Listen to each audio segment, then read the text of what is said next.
I don't want to focus directly on Yud-Tes Kislev per se. What I want to do tonight is to take somewhat of a journey through some stories, some ideas and concepts, maybe some emotions and feelings, some experiences that will hopefully come together to give us a picture and a taste and an experience of what Yud-Tes Kislev is about. So rather than talking about what happened, etc., I want to talk about the soul, the meaning, and the message of Yud-Tes Kislev. And it starts with a story of two young boys, Moshe and Shlomi, and a lot of the story is relatively stereotypical. They grew up neighbors in a lower middle class neighborhood. They went to the same school, they were in the same grade, and they knew each other from, they used to play in the mud when they were 2 years old, and they went through school together. They finished high school together. They went to Israel for a year after school together. And they came back after their year in Israel. They're 18, 19 years old, and they go to college, and both of them had this aspiration, to take their little piece of the pie of the American dream. They wanted to move up a little bit. And so they both studied and got good jobs. And both of them moved, let's say, up in their perception. They moved into upper middle class neighborhoods, or a upper middle class neighborhood. They ended up neighbors again as adults, and they had these careers, and they both found the women they wanted to spend their lives with. They got married, they had children, and they had these careers, and they grew, and they both moved up and continued to make the progress that they had always hoped for and always dreamed of. And their lives looked more or less almost identical. They came from the same neighborhood, they went to school together, they went to Israel together, they went to college together. They don't work together, but their careers are very similar in terms of status, and they still live just down the road from each other.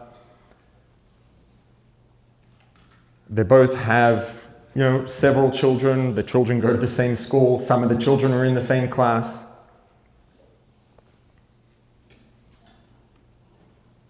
To the casual observer from the outside, it looks like their lives are just about identical, almost to a T. There's one detail in which there's a, let's say, substantial difference. And it's something that a lot of people might not notice. Some people might even come into their homes, come see them at work, and not notice the difference. Some people would. And what's that difference? What's that one thing that's the singular point of difference between these two families whose lives are almost identical? That Moshe's life, Moshe and his family, it's pretty much as we've described. He's busy, he works hard, his wife works hard, and they do the best they can to give, to set their children up for a life of success ahead of them, and they're working hard and busy and committed and dedicated to each other and to their family. And a very similar thing is true in Shlomi's home, but if you would walk into Shlomi's home, the people who walk into his home, if they're paying attention, if they're perceptive, they will notice that whenever Shlomi is talking to his wife, when they're done talking, they don't just turn around and walk away in separate directions. The look between them always just lingers one extra second. Before they turn around and walk away, there's that moment where they're still looking at each other even though they're done talking, just because. And it lingers. And then, you know what? Life goes on and they have to turn around and go and do the things that they have to do. In the morning, when the children wake up, they run out, and whichever parent they find first, they find Shlomi, they find his wife, they run up, they grab the parent, and they hug them, and they hold on to them. And they hug them for a minute, for 5 minutes, sometimes for 10 minutes. And they will just sit there, stand there, and embrace each other and hold on. When the kids come home from school, it's the same thing again. Anytime that the children see the parents, and they haven't seen them for a few hours or for longer, they come running and they jump up to their parents and they hold on to them. If you will come to the Shabbos table, when people come to the Shabbos table in Shlomi's home, it's not just a table with people sitting around and sharing food, and they made kiddush and they're eating the challah and the chicken. There's an energy that's very difficult to describe. It's difficult to put your finger on. But if you are at that Shabbos table, you will feel it. You can feel the energy, even if you can't figure out exactly what it is, even if you can't put your finger on it to describe it. There is an energy of oneness. Everyone around this Shabbos table is there together. They're all there as part of one connected family at a Shabbos table. The family is a single unit. And that connection that they have, that connection that you will feel if you walk in to their Shabbos table. They have it even when they're apart from each other. When Shlomi travels for work, he has his wife with him. He has his children with him. Because the connection that they have, that oneness that you will feel in your body when you walk into the Shabbos table, it's something that comes from the state that they are all inside. And so even when they're apart from each other, even when they're far away, and the children go away for college, you know what? They still have their parents with them. And the parents still have the children. Because the connection that they have to each other is inside of them. It's a connection that exists between their souls.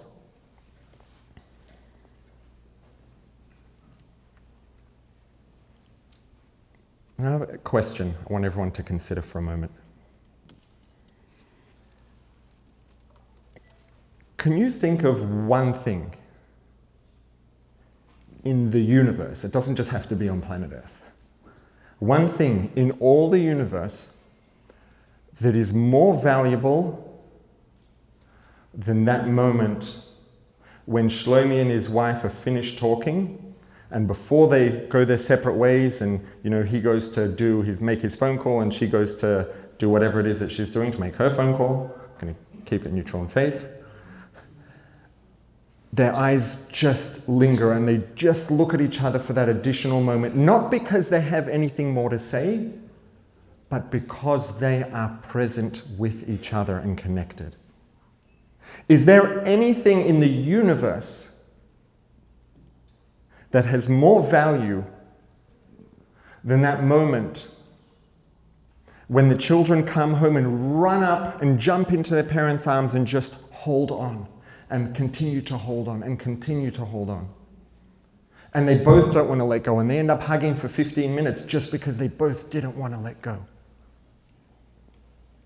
Is there anything that exists that's more valuable than that? Is there anything that someone who has those things would trade if they have them and they know what it feels like? Is there anything in the world that would be worth trading those things for?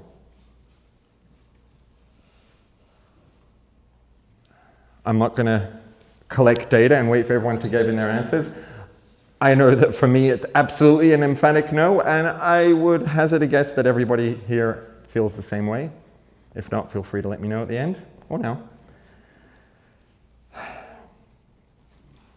feel the same way. Thank you.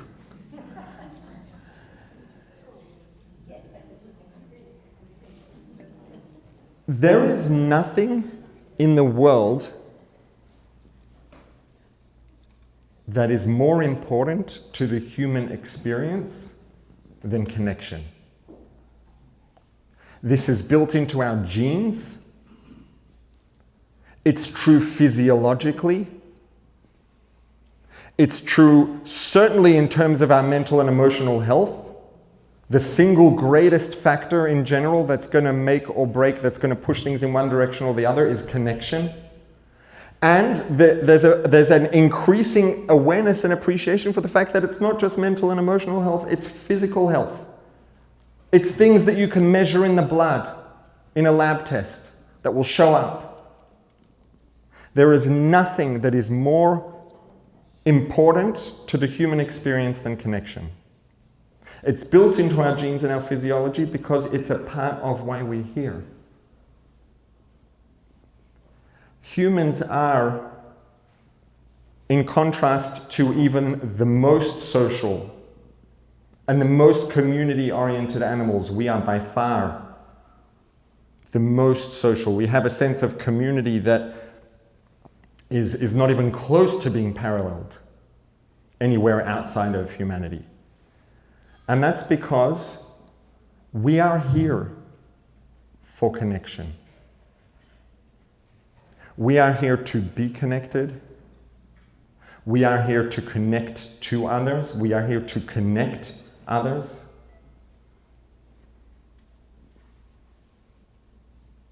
And we'll talk maybe a little bit about different directions and dimensions of connection.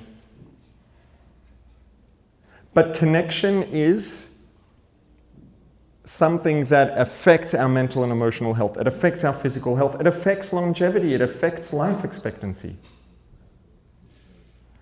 And I mean, this is not a pretty thing to say, but the reality is, as we have become with all the technology that we have, the amazing technology of all sorts, including medical technology, who would have ever guessed that in the year 2020, thereabouts, life expectancy would start to go down, which it did. With all the technology that we have, all the beautiful things we have, what happened? What's the thing that started going down? Connection. We are less connected. We have Facebook and Instagram and Snapchat and WhatsApp and all the things, and we're all so busy being connected with so many people non-stop that there isn't time for an actual connection that we feel in our soul, the connection that we're designed for, the connection that we need to be healthy, to thrive. This is what we're designed for. There is nothing that will make the human experience more deeply fulfilling, more rewarding, and frankly, more beautiful than genuine, deep connection. And so now the question that I would like to consider about Moshe's family and Shlomi's family is, remember in the introduction I said that there are these two families and their stories are almost identical with just one point of difference that some people might not notice. The question now is, are their lives almost identical with one point of difference? Or when you look at Moshe's life, where Moshe and his wife and the children, they're all busy and dedicated and committed, and they're busy doing the things they have to do, and they have the conversations they have to have, and then they go their separate ways and do the things they have to do, and everyone's busy and they have a beautiful Shabbos table and all those things, but that gaze doesn't linger. And that magical feeling of oneness it's just not there. If we look at Moshe's family and home and we look at Shlomi's family and home, are they almost the same with one point of difference? Or are they completely worlds apart and they just have many points of resemblance? And again, I'm going to hazard a guess, a very confident one,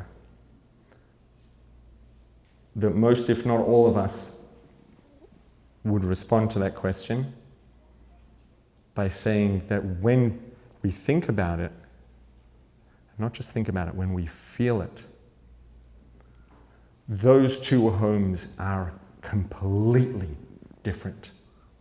They have a lot of details in common. The income is similar, the number of children is similar, the school that they go to is similar. But if you look at the experience, if you look at what the people are living, they are worlds apart. Because there is nothing that matters to humans more than connection. There is nothing that can offer humans more than connection can offer.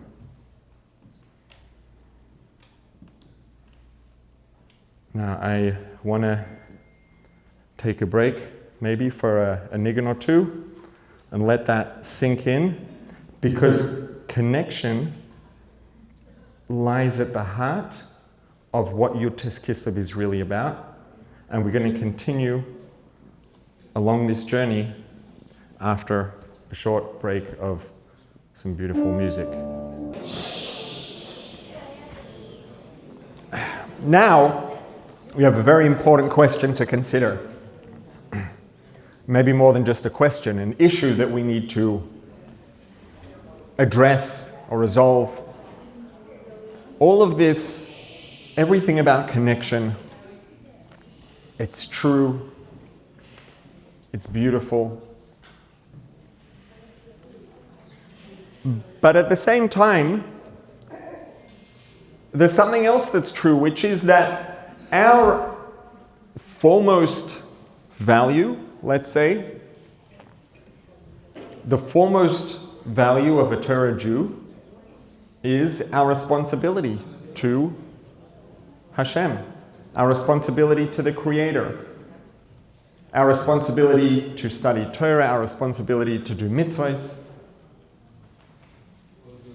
our responsibilities to the traditions that our families have kept for generations, for thousands of years. And these responsibilities, they take a lot of time, they take a lot of effort, they've got us very busy. If we take these responsibilities seriously, they're going to keep us very busy. And I mean, that's a simple matter of fact, there's no way around that. So how do we have both of these things? How are we supposed to have this commitment and dedication to our responsibility to the Creator, to Hashem, and to Torah, and to mitzvahs, and to all of these things? And at the same time, we're saying that, well, the most powerful and beautiful thing that exists is connection.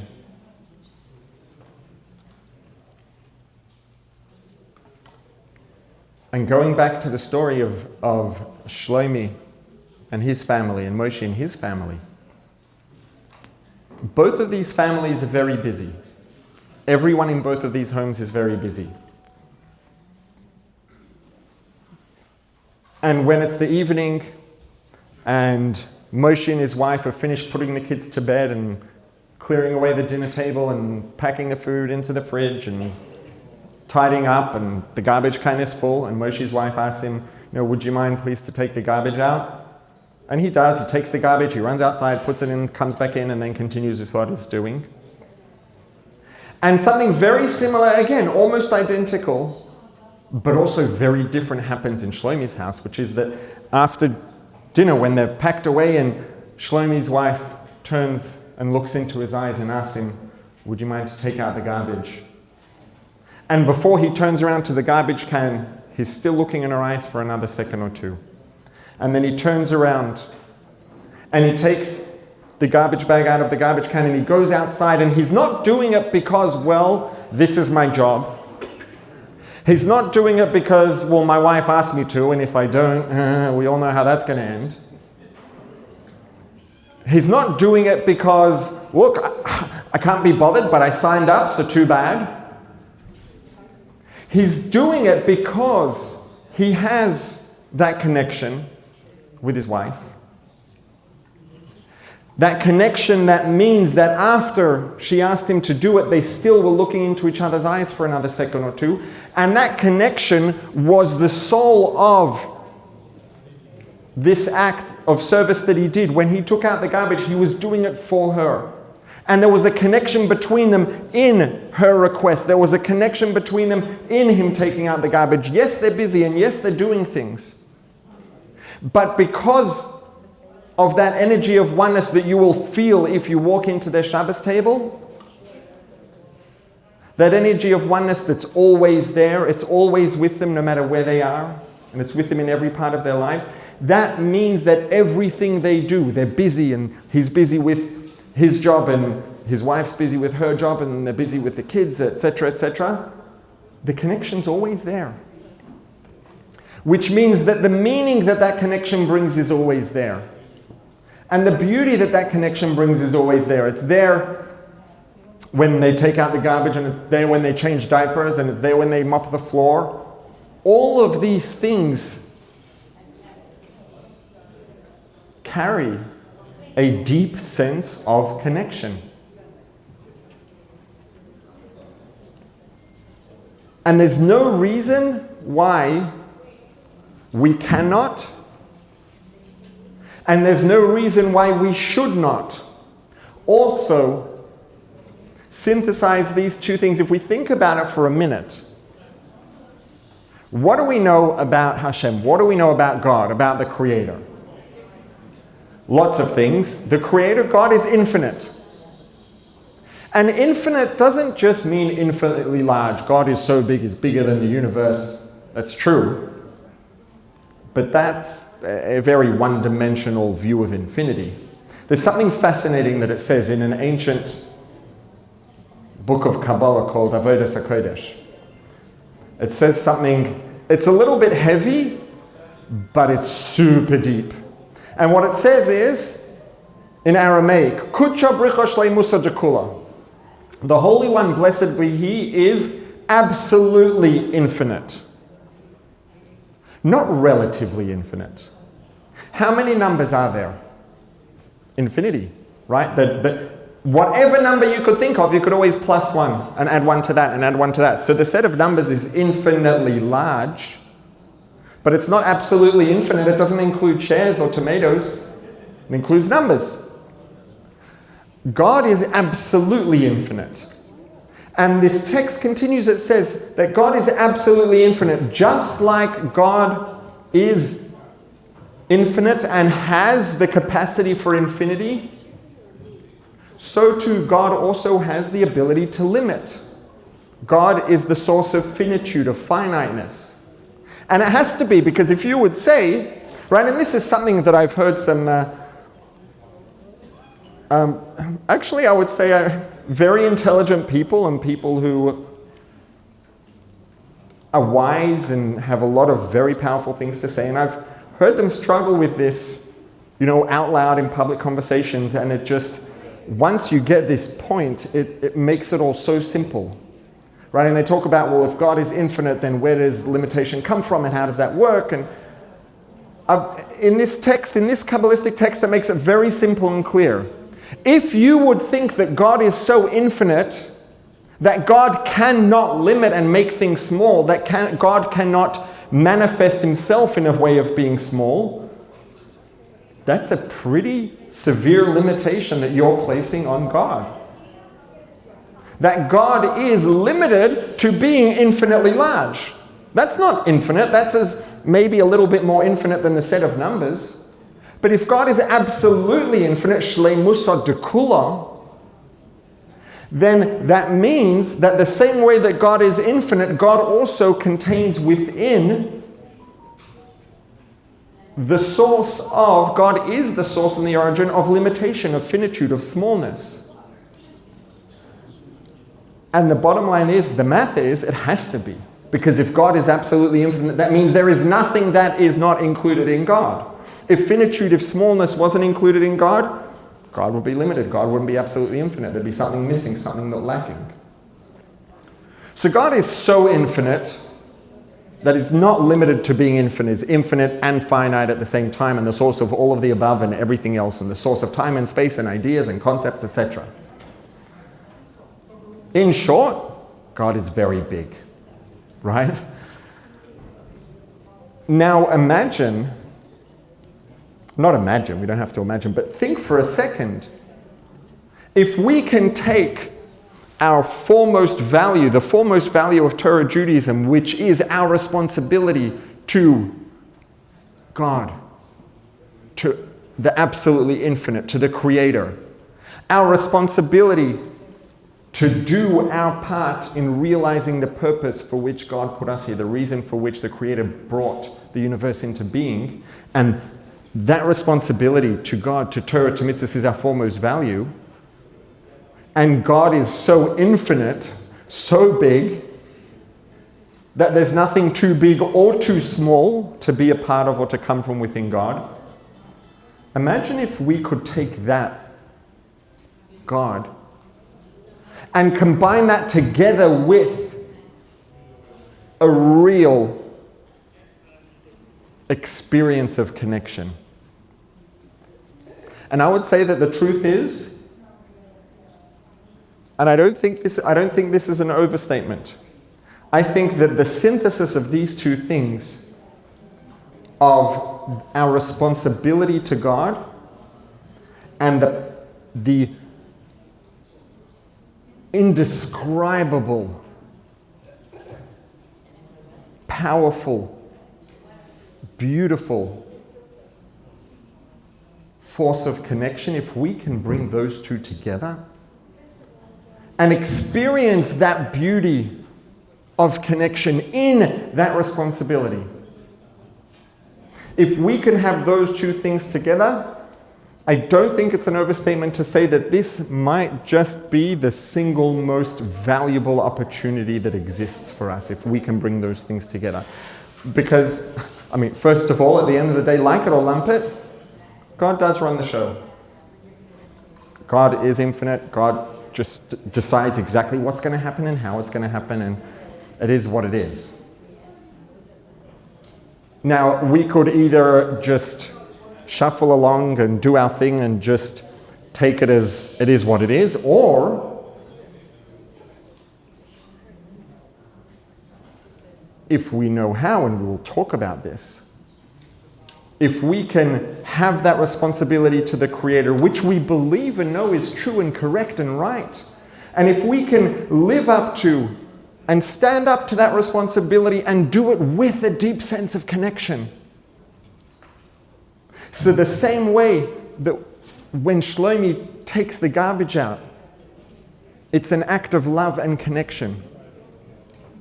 The same way that when a parent changes the diaper on their 6-month-old child, it's an act of love and connection. And it really is a truly beautiful thing, even if sometimes we're not really in the mood. We can, there's no reason we can't, and there's no reason we shouldn't have that in every part of our responsibility to the Creator. When we study Torah, when we do mitzvahs, when we put on tefillin, when we light Shabbos candles, when we keep Shabbos, when we keep kosher, when we give charity, when we do whatever it is that we do, all the things, and we all know that's a very long list. Everything on that list can be an act of connection. If our relationship with the Creator, if our relationship with Hashem resembles that indescribable magic that you'll feel when you walk into Shlomi's Shabbos table, if our relationship with God is like that there's a real connection, then we can be busy doing all the things we have to do and living up to these responsibilities, and every single moment of that can be indescribably meaningful and fulfilling and deeply experientially beautiful. Not just beautiful in the book because it says so, but beautiful inside here.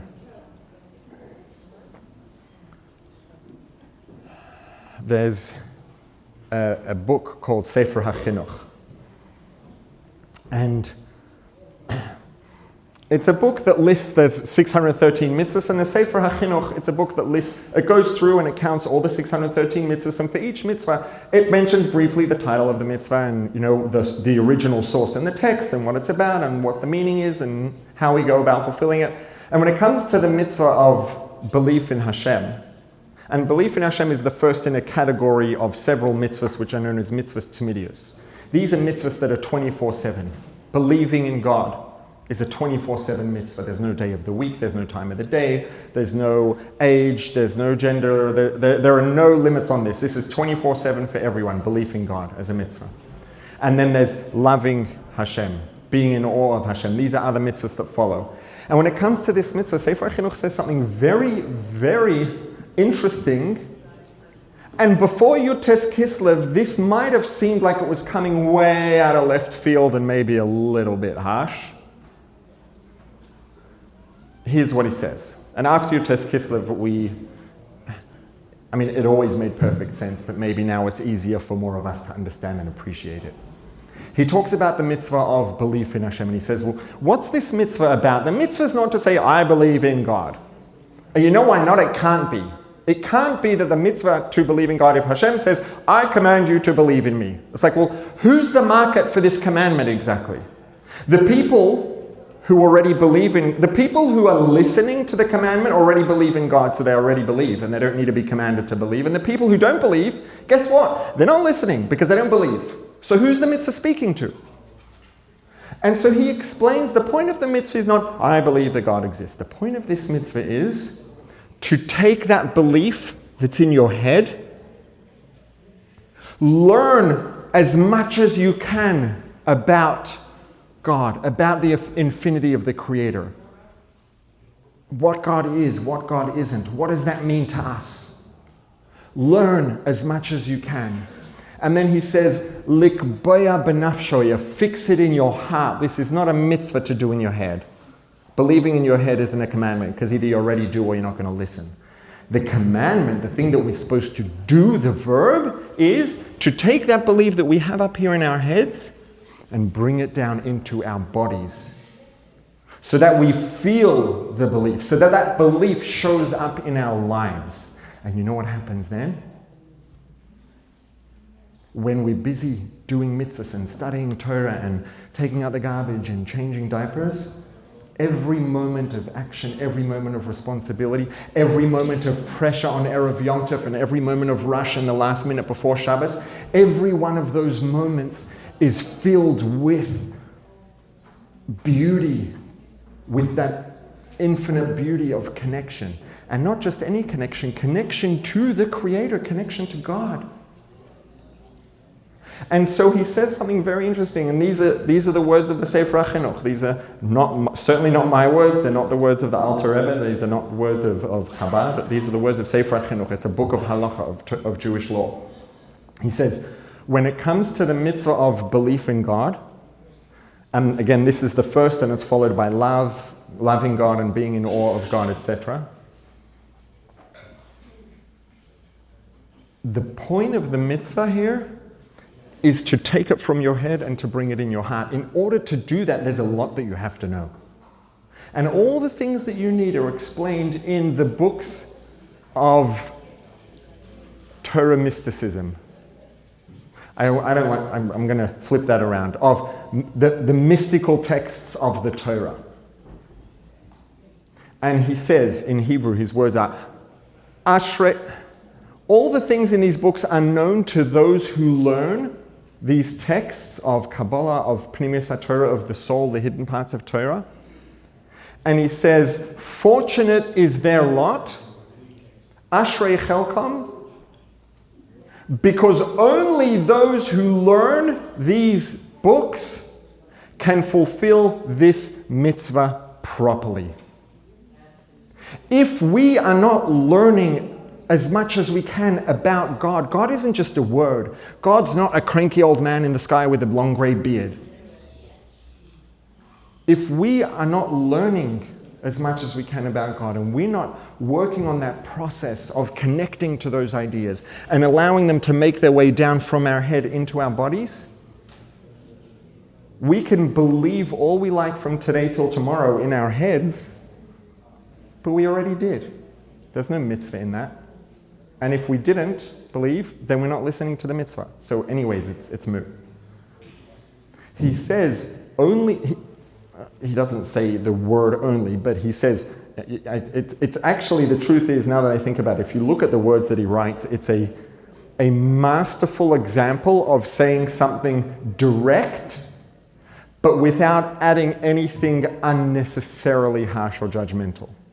He doesn't say only. He doesn't say the other people aren't. He says, fortunate are those who learn these books, because they can go through this process and they can fulfill this commandment in its entirety.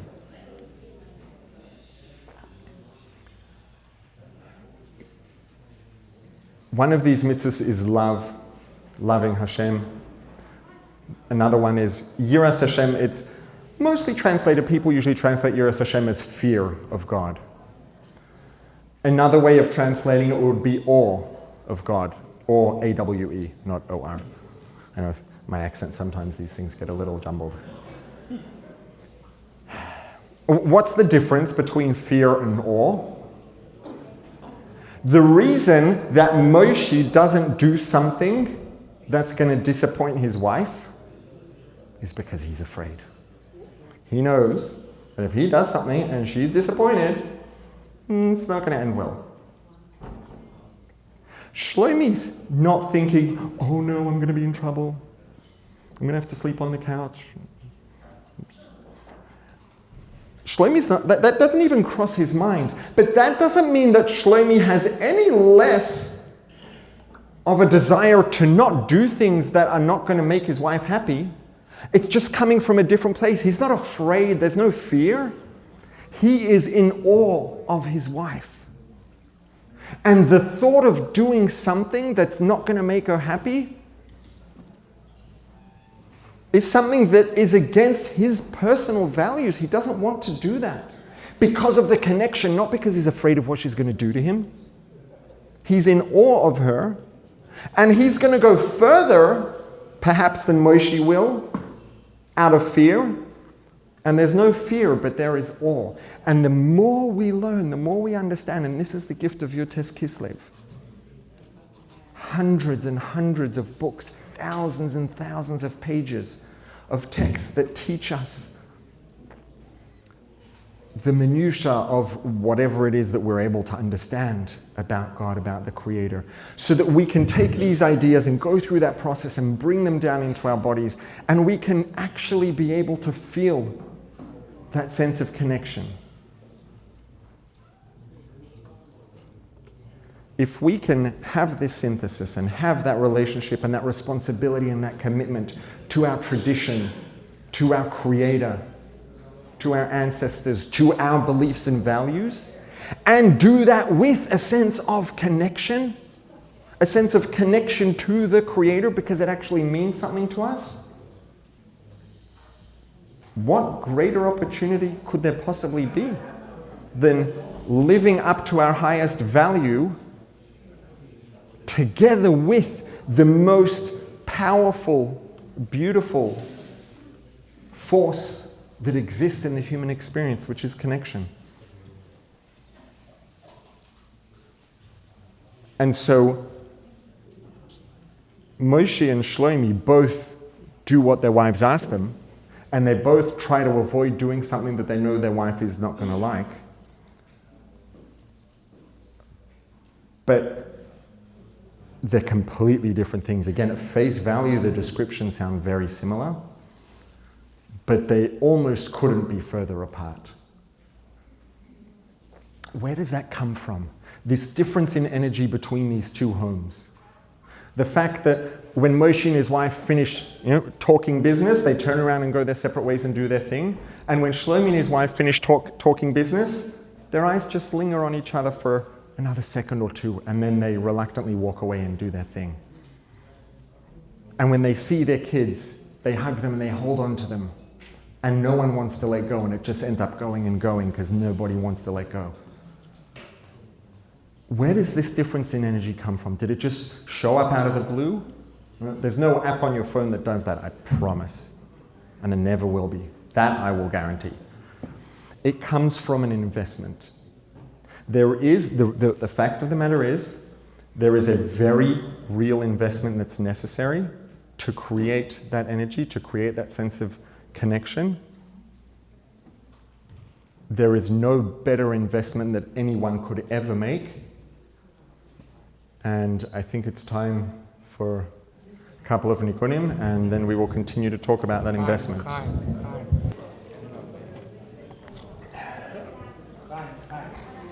So there was a national lumberjack championship, and if anybody's not familiar, lumberjack means chopping down trees, basically.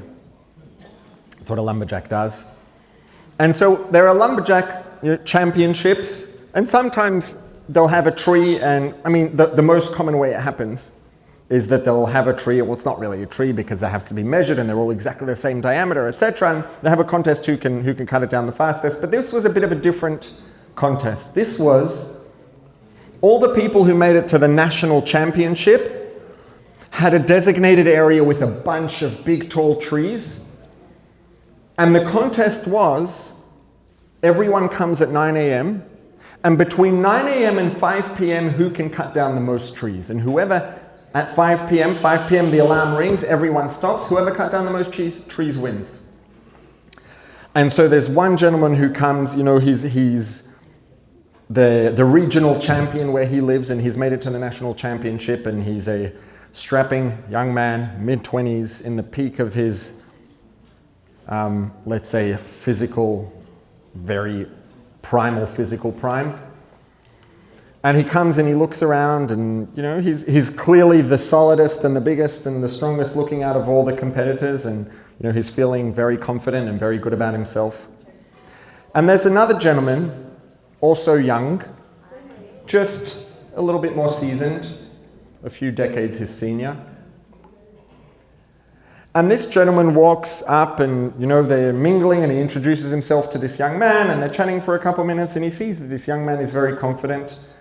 And the young man is thinking, this guy's 30 years older than me. What chance does he have? Look at him. He's nowhere near as big as me. He's nowhere near as strong as me. Like, how much energy could he have already? How long is he going to be able to go for? And how hard can he swing an axe? I got this in my back pocket. And the more seasoned young man is very calmly, humbly, confident. He's not worried.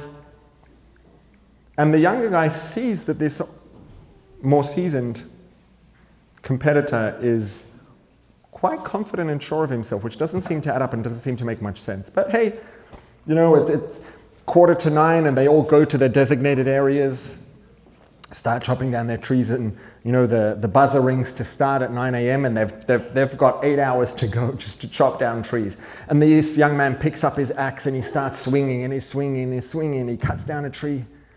And he's swinging, and he cuts down another tree, and he's going and going and going. And by the look of things, he might run out of trees. He might cut all the trees in his area down, which seems like it's going to be a good thing. And he knows that the more seasoned gentleman, 30 years his senior, who he had chatted with for a minute earlier, he knows he's down in that direction, down that way. And he hears that he comes, and at 9 o'clock the buzzer rings and he starts chopping, and he hears that gentleman's chopping for 15 minutes, 20 minutes, 30 minutes, and then he stops. And for 30 minutes, the next 30 minutes, it's silent and there isn't a sound. And he is feeling so good about himself because he knows that this guy's, one of the top competitors, and it's like 30 minutes in, he needs to take a break already. Yes. And then an hour in, this more seasoned gentleman starts chopping again, and he starts chopping again, and he's chopping, and he goes for another half hour. Apparently he needs a break again. And every hour, he spends the second half of that hour resting and taking a break, and he figures, I'm younger. I've clearly got more power in my body. I'm swinging for double as long as he is. I've got this made. The only thing is that when it comes to 5 o'clock, this more seasoned gentleman has cut down 50% more trees. And the younger gentleman is really confused, and he says, I don't know, whatever you're taking, can you tell me where you got it? He asked him, well, what's going on? I don't understand. I was just swinging my axe for 8 hours straight. You have less power in your body than I do, clearly. Let's be frank. It's just a matter of fact. It's objective truth. And you spend half the time sitting down resting. You couldn't even go for more than a half hour straight. How do you do more trees than me? And he chuckles to himself and he says, yeah, young man. You think that after 30 minutes I couldn't go anymore and I had to stop? I might have a few more years than you. But as much as I have more years of age in my body, I also have that many more years experience. I've been doing this for a long time. He says, 30 minutes in, I didn't sit down to take a break because I couldn't do it anymore. I wasn't huffing and puffing. He says, 30 minutes in, I sat down, I took out a whetstone, I spent 30 minutes sharpening my axe. And then when hour 2 came around, I chopped for 30 minutes with my fresh axe with a nice, sharply honed edge. I got back to work. 30 minutes in, as soon as I saw that the axe was starting to lose that edge, I sat down. I spent 30 minutes sharpening the axe again. And he says, every hour, I spend a half hour sharpening and a half hour chopping. A half hour sharpening, a half hour chopping. And I spent half as much time swinging my axe as you did. But for the 2nd, 3rd, 4th, 5th, 6th, 7th, and 8th hours, my axe was sharper than yours. And every hour, the difference between my axe and your axe got bigger and bigger and bigger because mine got resharpened and resharpened, and yours just got more and more and more dull throughout the day. And yes, you have more power, and yes, you have more strength, and yes, you have more fitness. But I took time out to sharpen my axe. Now, the thing here, what's the mistake that the young man made? If you would have told him, maybe you should bring along a whetstone and sharpen your axe, his response would have been, sharpen my axe? I don't have time to sharpen my axe. I'm competing against some of the best lumberjacks in the country.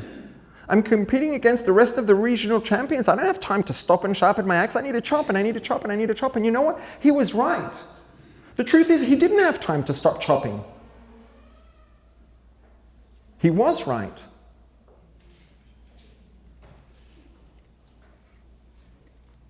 The thing is that while he was right, the other gentleman was even more right. Because it's true that the younger guy didn't have time to stop. But as much as he didn't have time to stop, as much as he couldn't afford to stop chopping, what he didn't realize was the amount, however much you can't afford to stop chopping, the amount that you can't afford to not stop chopping and not sharpen your axe is even more. So he was right, but the other guy was even more right. And we all live in a world where, for anyone alive today, this is true, and certainly for people who are on top of 2024 life for a couple more weeks, just because 2024 is almost done. For those of us who are on top of that, we have family commitments, we have Torah commitments and mitzvahs commitments and Jewish commitments and community commitments. There really isn't time to just sit down and start sharpening the axe. There isn't time to just take a break and stop doing the things we need to do. Everybody is spread so thin. We have more than enough to keep us running from one thing to the next thing to the next thing from the second we open our eyes in the morning until we collapse in a heap in bed in the evening, or maybe collapse on the couch because we can't even make it to bed. We could do that every day without stopping, and we would never run out of things to do. Not today. We don't have time to, as they say, to work on the business instead of working in the business. We can't stop. It's true. Sometimes when people catch me in the wrong moment and they ask me if I can find time for something, the response is, and it's the truth, no, I can't find time. Is there such thing as finding time? You think there's time just lying around available, waiting for me to find something to do with it? That time doesn't exist to be found. The question is, can I try to make some time? Which means moving something else out of the way. There's no time sitting around to be found. And I would hazard a guess that that's true for everyone here, each in our own way, shape, and form. Right? We live in a very busy world. There isn't time to spare. That's a fact. It's objectively true. But what's even more true is that it doesn't matter. We have to find a way to sharpen that axe. We have to find a way to not just be busy doing all the time, but to give our minds, to give our bodies, to give our souls some time to be, to exist, to experience what it means to be alive, to experience, to feel what it means to be a person who's here for a reason, with a purpose.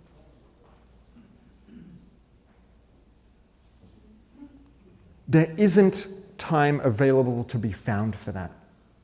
The same way there wasn't time available to be found for that seasoned gentleman to sharpen his axe. But you know what? He understood that too bad. However much you can't afford to do it, the amount that you can't afford not to is even more. And this is the distinction between, this is the point of difference between the thing that separates Moshe's home and Shlomi's home. That thing that you maybe can't quite put your finger on, and you can describe them and they sound the same, but the moment you walk into those two homes, you feel two different universes, two different realities. In Moshe's home, there's no time to just stop. And it's true, there isn't. In Shlomi's home, they understand that there isn't time. If you're looking for available time, it doesn't exist. That's true. But there are some things that you make time for. And that is the investment. The investment that Shlomi and his wife and his family made is that they create time. Connection is not a thing that just happens on its own. Certainly not at the pace we live in today. It's something that we have to invest in. It's something we have to take out time and sharpen that axe. We have to take out time, we stop doing, and we just be. We be together with the people we love.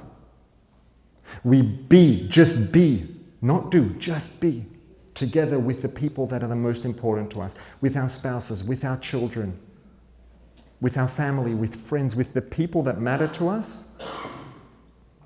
You have to make some time to just be, to sharpen that axe. And you know what happens? Then when you're doing, every moment of doing has that connection in it. When this seasoned gentleman was cutting his axe, he cut for half the time, but he got 50% more done. Because when we take the time, we create the time, despite the difficulty and the challenge. And it is difficult. When we do create that time, when we understand, you know what? We can't afford not to. And we make that time to be. We invest in connection. everything ends up more powerful. Everything ends up more fulfilling. Everything ends up more beautiful. And you know what? It could be that we will get less things done. Well, the reality is, like, time is time. It works the way it works. We probably will get less things done. But you know what? Here's something to picture. Imagine you go to 2 meals. And no, I'm not talking about Moshe's house and Shlomi's house this time. Don't worry. You go to one Shabbos meal and you walk in and you can't even see the tablecloth. The table is piled up with these dishes and there's every color and texture and consistency you could think of. Anything you can think of, it's there. It looks amazing. It looks delicious. You sit down and you're hungry and you make kiddush and you start eating and you're like, yeah, that could have used a bit more salt. And there's something else like, yeah, that could have used a bit more salt too. Yeah, that one too. And there's so many dishes on the table and there was such a rush to make all of this food. There wasn't really time to slow down and say, hang on a second, did we get it right? No, just the next one. It's fine. It's good enough. Put it on the table. Let's make the next one. Let's make the next one. Go to another Shabbos table where maybe there's 30% less dishes on the table. Frankly, maybe there's 80% less dishes on the table. Maybe there's not an excessive amount. There's just enough for everyone to feel very satisfied at the end of the meal, very satiated. And you can see lots of tablecloth because the table's not completely covered in food, but everything you put in your mouth is perfect. It's delicious. The seasoning is just right. The salt is just right. All the seasonings are perfect. The consistency is perfect. The temperature is perfect. We don't even have to go to all that. Just keep it simple, just the salt. Salt is actually, in Kabbalah, salt is used as a metaphor for Kabbalah, for Chassidus, for the mystical parts of the Torah. We don't have to learn it all the time, all day, every day. We have to learn halacha, we have to learn about who we are and how we're supposed to live and what we're supposed to do and what our values are. You need to learn just enough, we need to invest just enough in our connection with Hashem to bring out the potential in everything else. If you sit down to a table and someone just pours a cup of salt on your plate and gives you a spoon, it's not going to be a very pleasant experience, right? You want your plate to have food. But the difference of just a sprinkling of salt, more or less in that food, can make all the difference between something that's like, yeah, that was all right, or something that was really flavorful and delicious. And that is the power of connection, the beauty that connection can bring to life. There's no way to have a deep sense of connection without investing in it. It's impossible. It has to be invested in, it has to be created, it has to be nurtured, and it has to be nurtured continuously. And you know what? It's going to take time away from other things, and none of us can afford that time. But we can't afford not to even more. Because what will happen is, when we create that time to invest in our connections with the people we care about, in our connection, our sense of connection with the Creator, we might get fewer actions done in a day, the same way that table has even 80% less dishes on it. But if you have only 20% as much food, but everything is seasoned to perfection and it's delicious, versus 5 times as much food and every single thing you put in your mouth and it's like, whatever, next. And you finish the whole table and there wasn't a single thing there that was like really satisfying. You don't have to have a table covered in food for it to be very satisfying and fulfilling. You need to have just enough, and if you have just enough but it's seasoned perfectly, you get everything you need and more. Investing in connection will mean less time for doing. But it'll also mean that in every moment of doing, we're also being. And we're being with a sense of connection to the people we care about, with a sense of connection to the Creator, with a sense of connection to infinity. We could have that in everything we do as long as we create the time, as long as we make that investment to stop doing, to stop chopping, sit down, and sharpen the axe.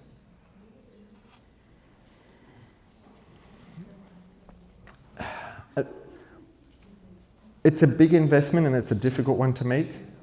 And the truth is, when the Alter Rebbe started this approach of learning and learning, right? The word Chabad is an acronym for Chachma bin Adas, which means basically, the three different, let's say, sub-functions of our academic ability in the soul.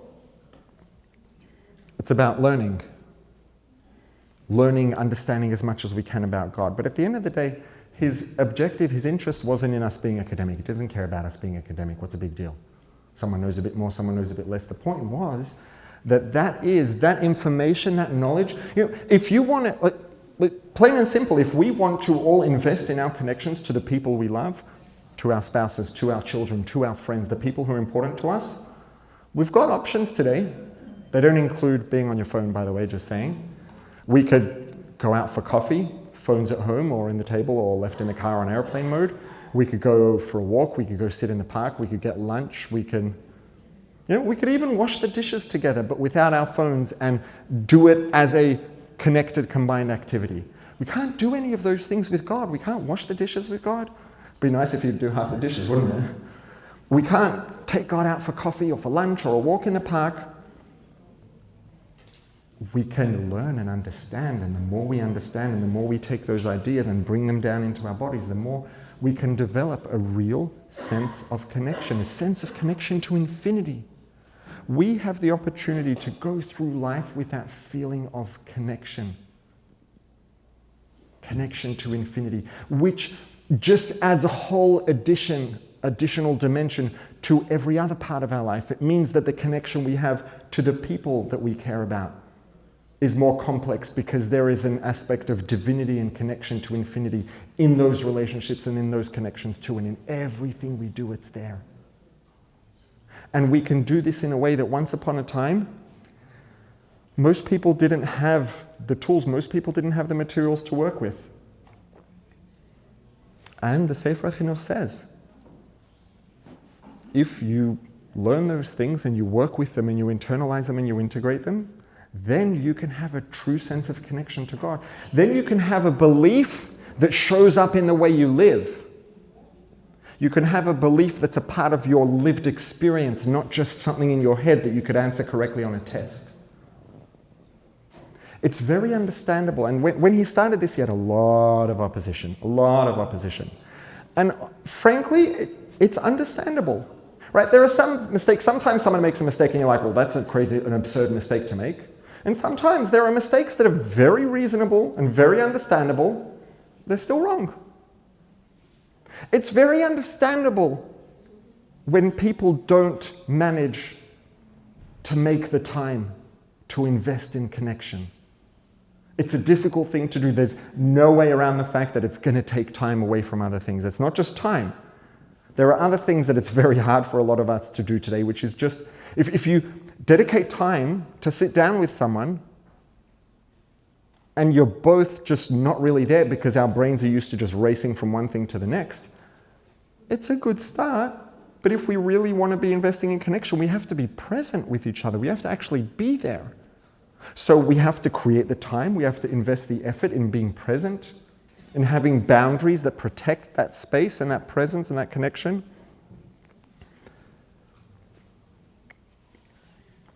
And just to pop back to that metaphor of the two tables of Shabbos food.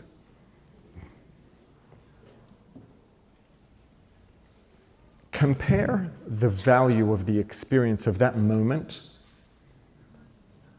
when two people, whether it's spouses, whether it's a parent and a child, whether it's two friends, when two people are looking into each other's eyes and they feel each other's souls through that gaze. They're connected. There's a connection and a bond between them.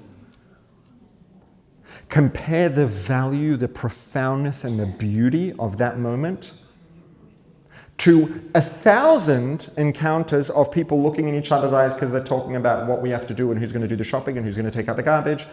We could look in each other's eyes and have those conversations 1,000 times, 1,000,000 times. And it doesn't compare to that one time when we look and we have that bond and that connection and we feel each other's souls. One dish with the right amount of salt Could be better than 1,000 dishes without it. And this is the opportunity that we have. This is the opportunity that the Alter Rebbe gave us on Yutes Kislev. In giving us the materials with which to learn and to be able to start to build and to nurture a real human sense, a human experiential sense of connection to God. Every one of us has the opportunity to feel a connection to the Creator, to feel a connection to infinity in our lives. When someone's little child comes home from school at the end of the day, runs up into their arms and gives them a hug, and you know what? Even more, this is not less, even more when someone's child is an adult, is 25, 35 years old, and when they see their parent, they still run up and embrace them. And they end up embracing for 15 minutes because neither of them wants to let go. One of those embraces, one moment of that embrace, compare the value and the beauty of one moment of that embrace to 1,000 or 1,000,000 times when a kid says, "Hey mom, hey dad," or even walks up to their parents or to a friend and it's like, "Oh hey, so nice to see you," pat you on the back and keep moving on. And you know, the hug lasts like 2.5 seconds and both of them hoped it would be over after half a second, but they couldn't make it that quick. 1,000,000 of those hugs doesn't come close to offering the beauty that one moment of that true connected embrace offers. And every one of us can have that, the same way that we can have it with the people who matter to us, if we decide to prioritize it enough to make that investment, to not find the time, but to create the time, to create the boundaries, and to put in the effort to be present, and etc. We can have that. Every single one of us can have that with God, with the Creator, with absolute infinity. Thanks to Yutes Kislev. Every one of us has the materials, the ingredients with which we can work to create an experience and a feeling of true connection to God. I think it's time for Niggin. You know, when we think about that picture of a parent and a child embracing and holding on, and the embrace just continues because neither of them wants to let go. When we picture that energy that is hard to describe at that Shabbos table, where everyone is just, they're all one, and they're all in it together. Where do you feel your response to that? When the response that shows up, it's not a response in our head, right? The response is in here. There's an appreciation that we feel for that beauty down in here. And the idea of Chabad Chassidus, the whole point of all of this is to be able to feel that connection with God in here. Because we could all have it up here, that's not so hard. The point is that we should be able to have it in here, in our bodies. And to do that, we have to slow down. We have to make time to sharpen the axe. And on that note, I want to do something a little different. See how receptive an audience we have. I want to do something, I don't know how familiar anyone or everyone here is with this, but it's, we can call it a somatic experience, a somatic journey. Some people are saying they can't. It's almost like a meditation of sorts, but there's a very big difference. And that is that meditation is generally an exercise of the head. And a somatic experience, the word somatic means of the body. And the idea is to experience something in here, to feel it. So, for anybody, I'm going to do this myself. I'm going to be all in. For anybody else who isn't afraid of something a little bit different, a little bit woo-woo. Should we close the lights? We could. No, I wouldn't close them. Maybe dim them No, down, I'm but saying you could. there's no dimming, but I can close the side for the side. We could. Yeah, sure. Music? No music.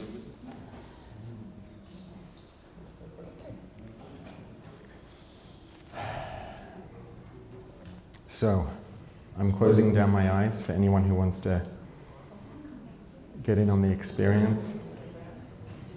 I must say, I know I'm somewhat biased, but I would highly recommend it, which is the reason I do it.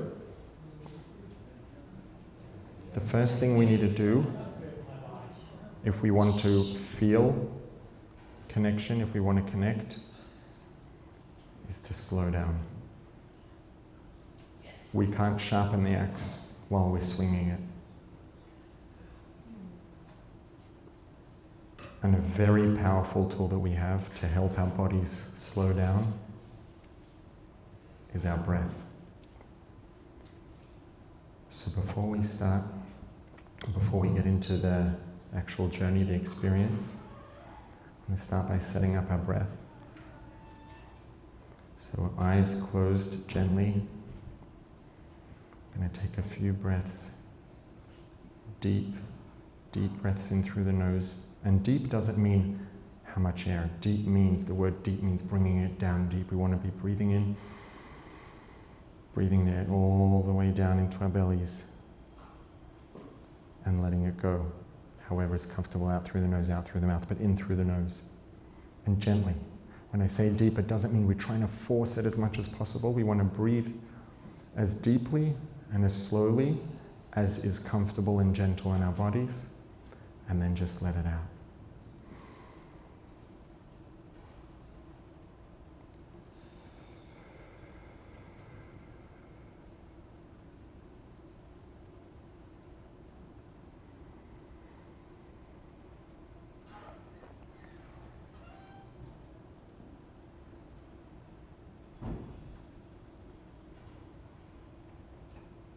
And we want to continue breathing like this throughout the experience. You don't have to stress about it too much.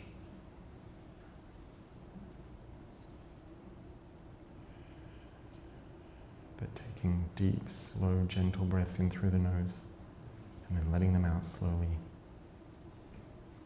is extremely effective at helping our bodies slow down.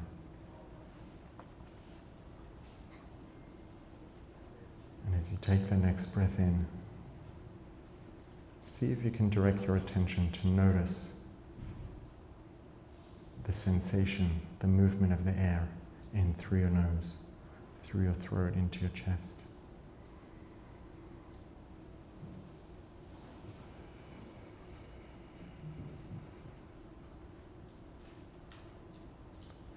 And as you continue taking deep, slow, gentle breaths,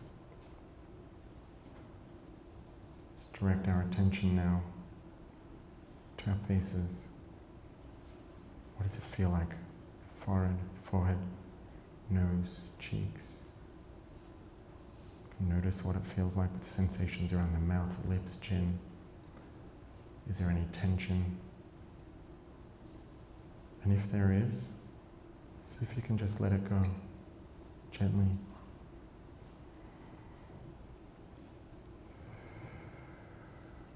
With deep, slow, gentle breaths.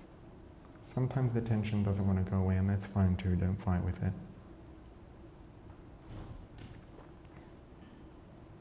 And continue with deep, gentle breaths.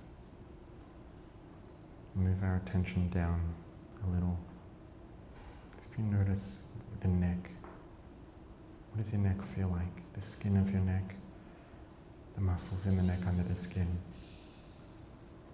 Is there tension? To feel warm, cold? If there's tension, and you just invite it to leave, let it go.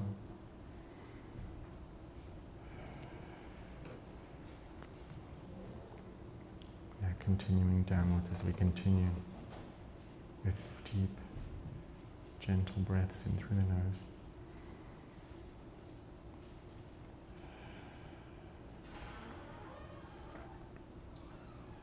See if we can become aware of any sensations inside the body, in the chest, in the belly, in the stomach, abdomen.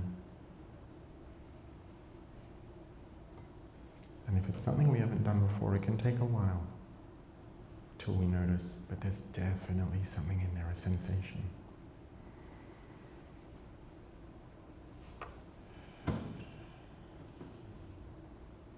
Continue to breathe slowly and gently and deeply. Don't try to force it, don't try too hard. Just try to become curious. Are there any sensations in there? Tightness, warm, cold, pressure, quivering, shaking.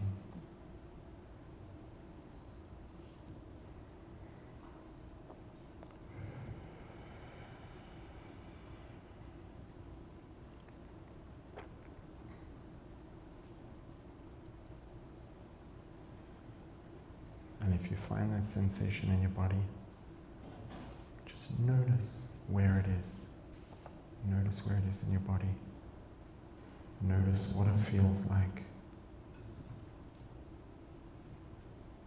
And try to just stay with it, to be aware of it, to be present with that sensation.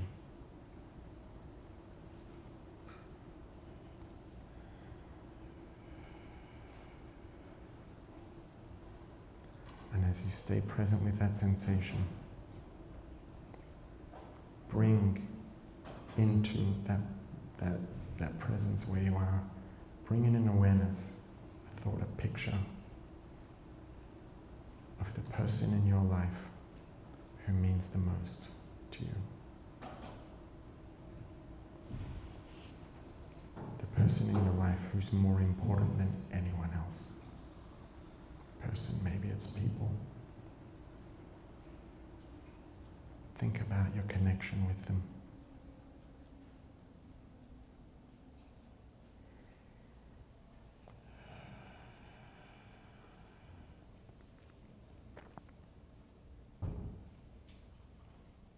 Picture yourself being present with them, spending time with them, with no distractions.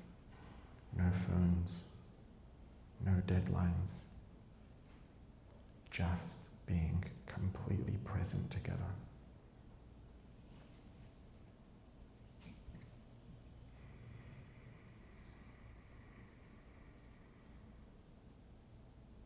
Looking into each other's eyes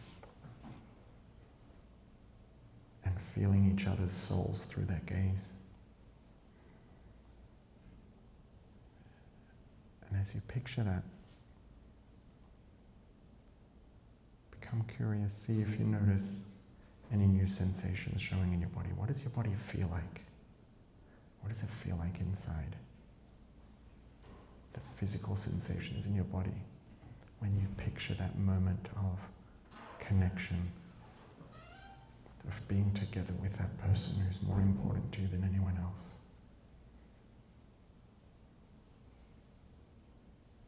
And just stay present with that picture. And stay present with whatever sensations show up in the body in response to that picture, whatever it feels like in there. And it can feel like a lot. It can be overwhelming. But it's safe.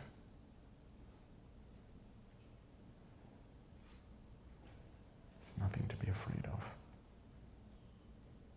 Stay present with that picture and with those sensations.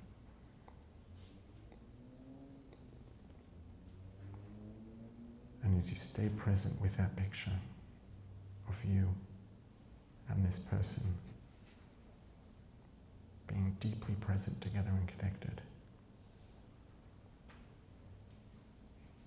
and as you stay present and aware with the sensations that show up in your body in response to that,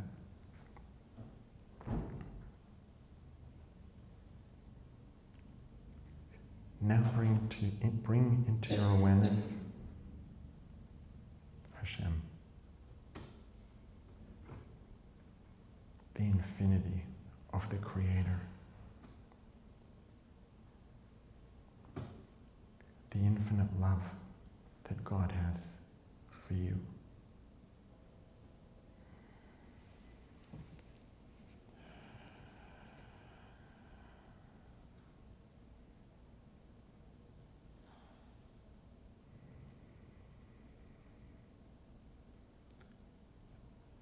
Picture what it would be like. Imagine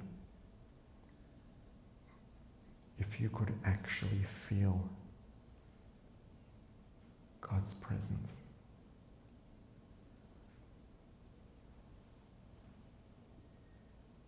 Picture yourself feeling the infinite love of the Creator enveloping your body and soul.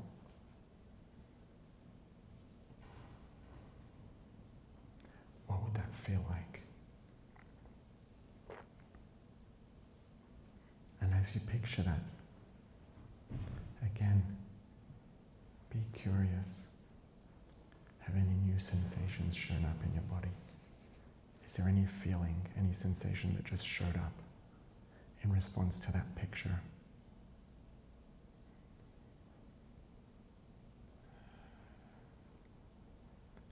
How are our bodies responding to this experience of God's presence and being embraced and enveloped by God? Because those sensations are our body's response.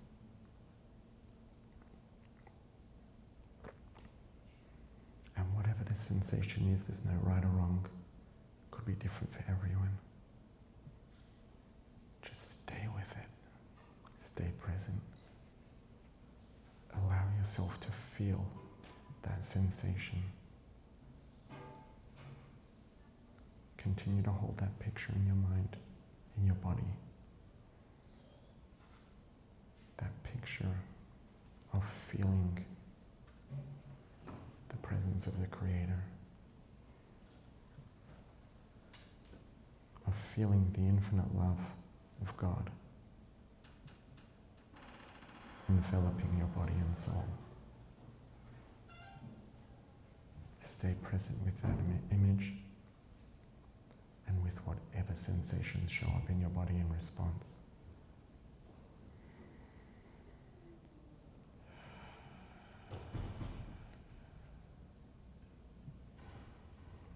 Just allow yourself to feel it, feel those sensations.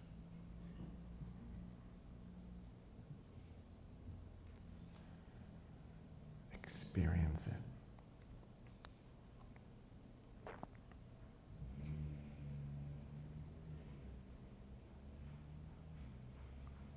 Let that sensation fill your body.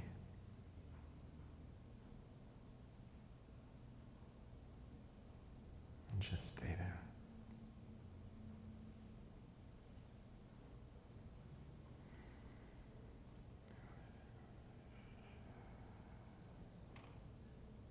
Just give your body the permission and the space to marinate in that sensation that comes from a deep sense of connection to the Creator.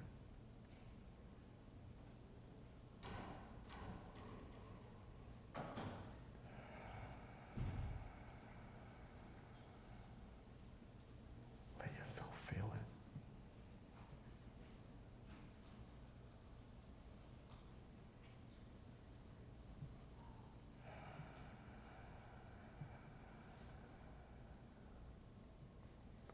And now, as you stay with that picture and stay present with that sensation,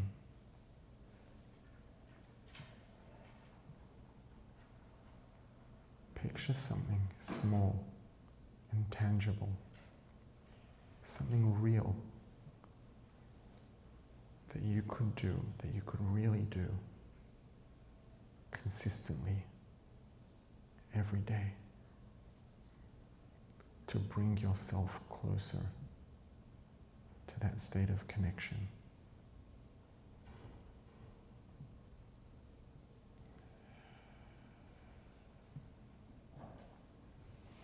What's something small and realistic that you could do tonight when you get home, and you could do it again tomorrow and the next day, that will help to foster and nurture a sense of connection to the Creator, a real feeling of connection?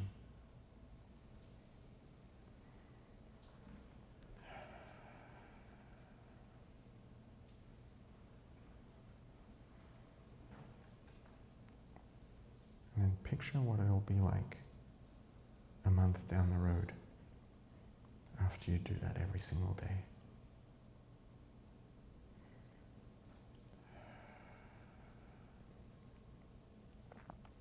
Picture where things will be after doing that every day for a year.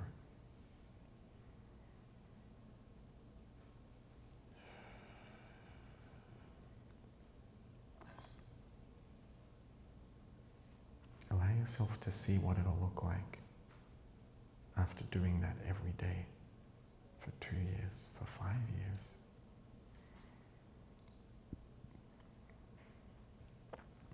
What does that picture look like?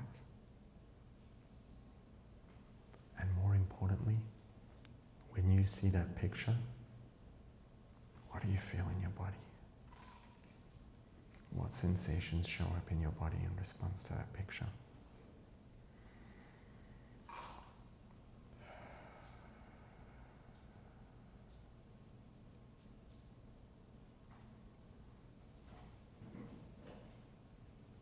What does it feel like when you see yourself having done that small, tangible, real thing that you can do to deepen your sense of connection with God every day for a year, for 2 years, for 5 years? What does it feel like?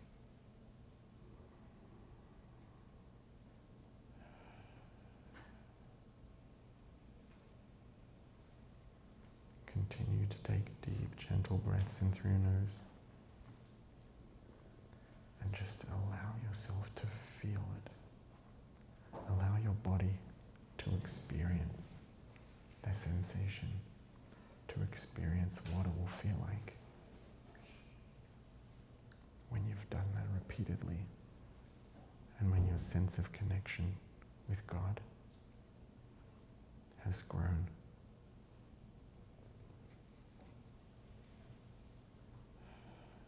What will it feel like when your sense of connection to infinity has become stronger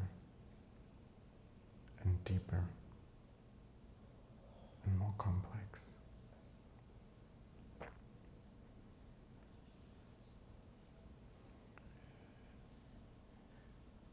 How does your body feel in response to that? And just allow yourself to just experience that sensation.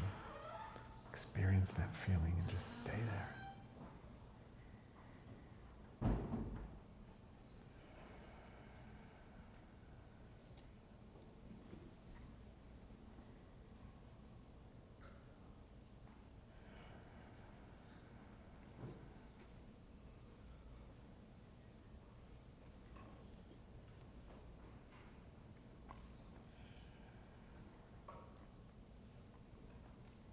Whenever you feel ready, might be now, might be in 30 seconds or 2 minutes, 10. Gently, slowly open your eyes. And before you move your head, just move your eyes around. Gently look around the room. Remind your body where it is.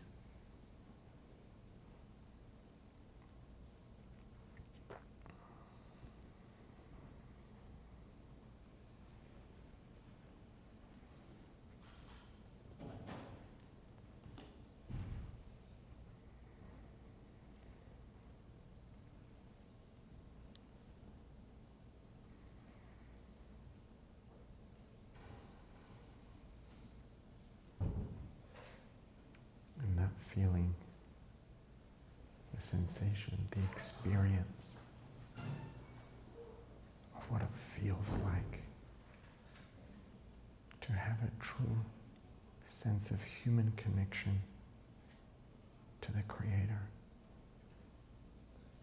That experience is the Alter Rebbe's gift. That feeling and experience is the gift of your Tes Kislev. Good Yom Tov.